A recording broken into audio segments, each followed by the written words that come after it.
Assalamualaikum warahmatullahi wabarakatuh. Selamat datang kembali di Rio Haspol. Kita awali edisi kali ini dari persiapan kualifikasi Piala Dunia 2026. Timnas Vietnam mulai ketar-ketir saat akan bertandang ke GBK pada Maret mendatang. Meskipun hampir seluruh pemain Vietnam ini menggebu-gebu ingin balas dendam pada Indonesia sebab dikalahkan di Piala Asia dengan berbagai intrik dan cemoohan pada timnas Indonesia, tapi menurut kiper Vietnam Philip Nguyen itu pikiran yang salah. Philip mengatakan jika pemain Vietnam pakai cara emosi atau main kasar saat melawan Indonesia itu adalah taktik yang sangat salah. Sebab menurut Philip melawan Indonesia tidak bisa pakai cara kekerasan atau main kasar karena itu sama saja dengan bunuh diri. Philip menilai posisi Indonesia yang saat ini adalah tangan kanannya FIFA, tentu saja para wasit akan lebih tunduk pada Indonesia. Apalagi Philip tahu kalau pemain Indonesia ini cerdik dan pintar memainkan emosi lawan. Sudah terbukti di Piala Asia kemarin, kartu kuning pun bertebaran untuk para pemain Vietnam. Bahkan Quat Van Cang di kartu merah akibat mengasari pemain Indonesia. Kami sudah menganalisa kekuatan Indonesia dan menurut saya jika kami main kasar atau keras melawan Indonesia itu adalah hal yang salah. Meskipun nanti tak ada VAR, tapi adalah tindakan yang bodoh jika kami main kasar. Posisi Indonesia saat ini sudah berbeda. Mereka bukan kuat soal pemain, tapi kuat secara dukungan. Kita tahu FIFA lebih memihak Indonesia, jadi jika kami main kasar, habislah kami, ujar Philip Nguyen. Di Piala Asia kemarin sudah terbukti, pemain Indonesia disenggol sedikit saja, pasti pemain kami dikasih kartu. Bahkan pemain kami Quat Van Cang kena kartu merah. Pemain Indonesia itu pintar memainkan emosi lawan, jadi itu yang harus diwaspadai dari tim Indonesia, ujarnya lagi. Aduh, yakin gak main kasar? Wong di Piala Asia yang ada VAR aja tetap main kasar, gimana nanti yang gak ada VAR? Susah, kalau udah wataknya kasar mah ya kasar aja.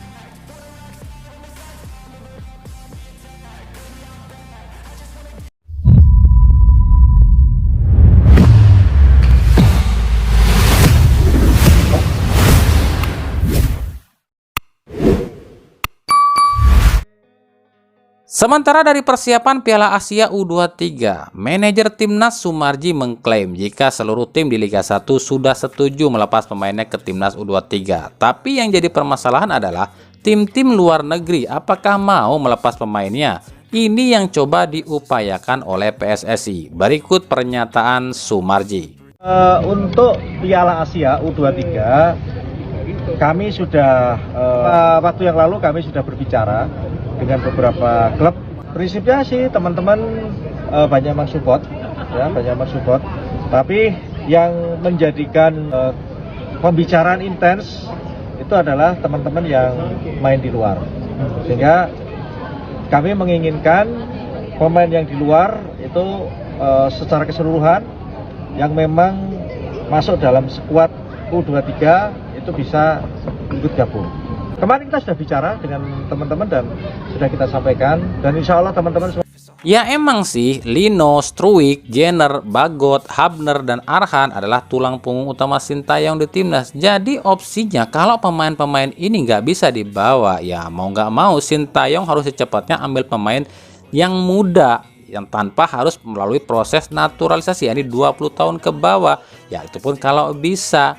Timnas U23 sendiri dikabarkan akan menjalani TC di Dubai di akhir Maret 2024. Menurut Sumarji, 26 pemain sudah disiapkan untuk dibawa TC ke Dubai. Tapi kami pribadi belum mendapatkan daftar dari 26 nama tadi.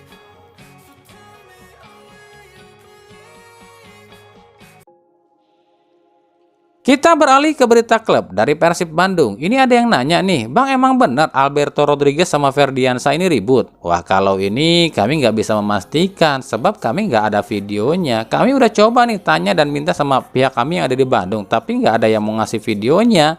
Cuma kami dengar klarifikasi aja dari Boyan Hodak. Kata Hodak sih ini cuma ribut biasa. Sebab emang di latihan ini Hodak ini meminta semua pemain ini berlatih layaknya bertanding sungguhan.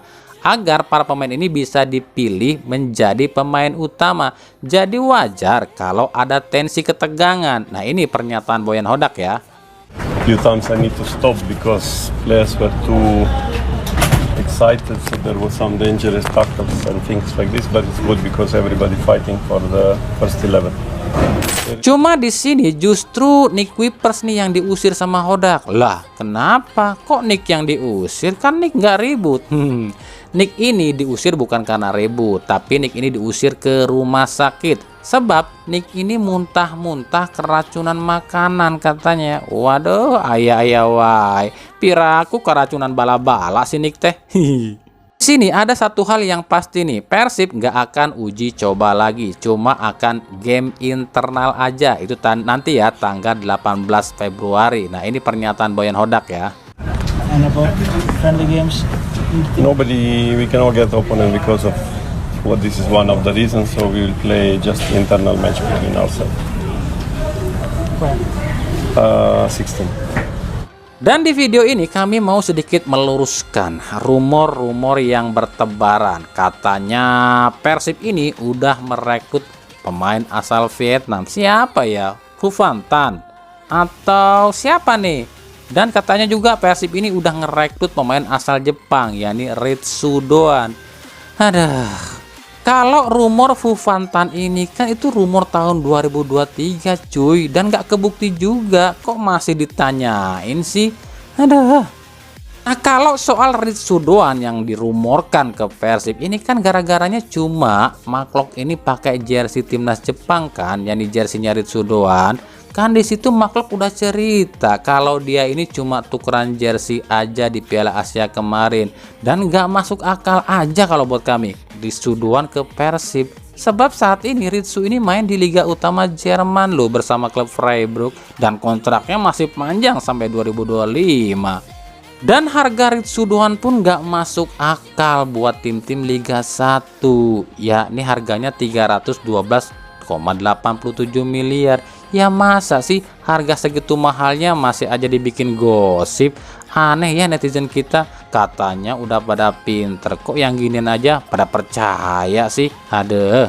Lah kan abang sendiri yang bilang segala sesuatu bisa terjadi di sepak bola. Iya betul, segala sesuatu bisa terjadi di sepak bola. Tapi lihat sikon juga alias situasi dan kondisi. Lah klub aja lagi goyah keuangannya, kok masa makai beli pemain yang harganya selangit? Ya gitu aja sih secara logikanya. Dari Persija Jakarta, hilangnya Hansa Muyama di latihan Persija menimbulkan tanda tanya. Kemana Hansamu? Pihak Persija bilang Hansamu ini sakit, dan bukan cuma Hansamu sih, tapi ada Oliver Bias juga. Tapi justru di kalangan Jackmania beritanya ini beda. Di kalangan Jackmania ini beritanya Hansa Muyama ini lagi di setrap. Buset, bahasanya setrap udah jadul amat ya gua ya. Apalagi usai bikin blunder lawan Borneo FC, dan ada kabar kalau Persija ini udah rela melepas Hansamu ke Persebaya. Atau istilahnya Hansamu ini katanya lagi dihukum nih sama manajemen Persija. Ini berita nggak betul ya. Faktanya Hansamu ini masih di Persija kok, dan emang Hansamu lagi sakit, yakni sakit diare. Dan kalau soal Persija katanya udah rela nih melepas Hansamu ke Persebaya, itu memang betul, dan kami pun udah bikinkan ya videonya, dan ini betul. Tapi balik lagi ke tim Persebayanya, beneran minat apa enggak? Soalnya Persija udah dapatkan pengganti Hansamu, yakni Mesah Gosal Hamzah, dan ini pun Persija lagi nunggu nih Rian Flamengo bisa dinaturalisasi oleh Indonesia apa enggak. Jadi kalau soal Hansamu ke Persebaya ya kita lihat aja musim depan.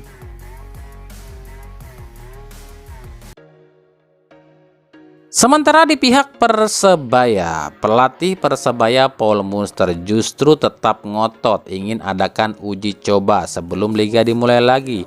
Dan ternyata Munster ini cuma maunya Persebaya ini uji coba melawan dengan 4 tim besar saat ini, yakni Borneo FC, Persib, Bali United, dan PSIS. Atau paling tidak uji cobanya itu ngelawan Bayangkara dan Persija Jakarta. Menurut Paul Munster, ada hal positif jika uji coba melawan tim 4 besar, sebab ini bisa mengasah kemampuan karena pada dasarnya tim-tim 4 besar bukanlah tim yang sembarangan. Buktinya mampu bertengger di 4 besar. Tapi kita akan lihat nih, apakah mungkin Persebaya ini bisa uji coba melawan tim 4 besar. Jika melawan Persib jelas nggak bisa, sebab Persebaya masih akan jumpa Persib di putaran 2 ini. Begitu juga dengan Bali United dan Borneo FC. Jadi dari tim 4 besar ini cuma PSIS yang bisa dijadikan lawan uji coba, sebab udah 2 kali melawan Persebaya. Ya kalau lawannya Bayangkara atau Persija sih ya silahkan saja, sebab 2 tim ini udah 2 kali dilawan Persebaya musim ini.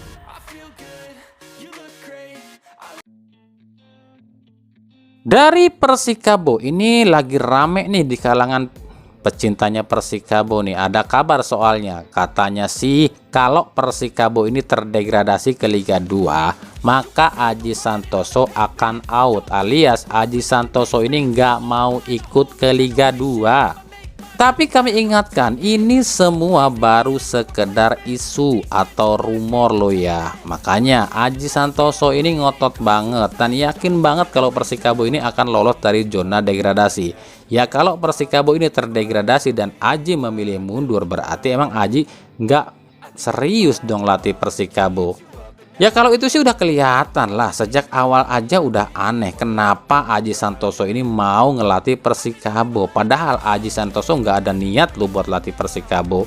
Waktu itu Aji Santoso terima tawaran Persikabo sebab dia lagi nganggur. Makanya semenjak Aji masuk ke Persikabo nggak ada efeknya sama sekali lo buat Persikabo. Wong dia ngelatihnya nggak sepenuh hati kok.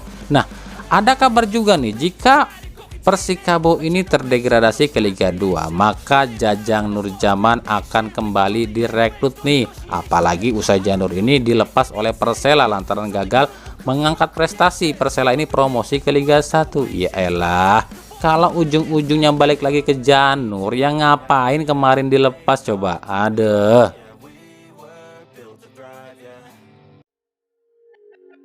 Dari Barito Putra, meskipun pelatih Barito Putra Rahmat Darmawan selalu bilang lawan tim manapun di Liga 1 itu sama saja, nggak ada yang spesial, nggak ada persiapan khusus ketika melawan tim-tim tertentu. Tapi rupanya tetap ya, kalau lawannya Persib pasti akan beda cuy. Ini tuh agak aneh buat kami. Kenapa ya tiap tim yang akan jumpa Persib pasti ngototnya minta ampun ya? Ada apa sih? Apa ada duit yang gede gitu kalau bisa ngalahin Persib? Sampai segitunya pengen ngalahin Persib.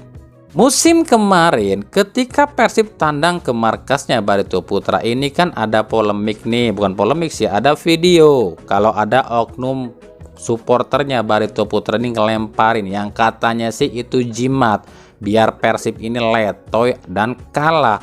Nah sekarang ini kan mungkin nggak bisa dilakukan karena kan sekarang Barito Putra ini pindah kandang ke Stadion Sultan Agung Bantul. Nah sekarang kita lihat nih, ketika tahu lawan selanjutnya adalah Persib, Rahmat Darmawan langsung tancap gas. 2 laga uji coba pun digelar. Latihan 2 kali sehari pun dilakonin. Bahkan katanya sih pihak Barito Putra ini meminta laga ini tuh agar dijaga oleh 1000 aparat agar supporter Persib nggak bisa nyusup ke Stadion Sultan Agung dan Persib pun nggak ada yang dukung. Aduh, segitu takutnya, katanya semua lawan sama aja. Iya sih semua lawan sama aja, tapi beda kalau ada duitnya, kan lebih bertensi gitu kan. Nah gimana nih persiapan dari Barito Putra saat akan melawan Persib Bandung? Nah kalau itu kita akan bahas nanti ya di prediksi pertandingan aja.